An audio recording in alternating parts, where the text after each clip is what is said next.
ఒక మనిషిని దూరం పెట్టాలనుకున్నప్పుడు మళ్ళీ వెనక్కి తిరిగి చూడకూడదు.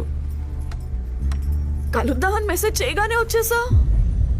రియాలిటీలో ఉండు ప్రసాద్, నటించకు. దొరికిపోతావు. మనం విడిపోతామని నాకెంత పెయిన్ ఉందో నీకు అంతే పెయిన్ ఉంది. నిజం కాదా?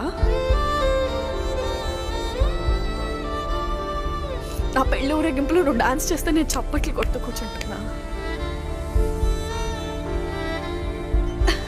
అసలు నాకు పెళ్ళవుతుంటే నువ్వు మండపంలో ఉండగలవా ప్రసాద్?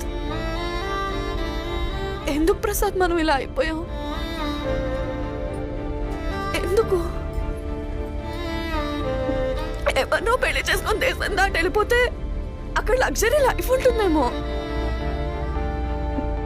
లవ్ ఉండదు కదా.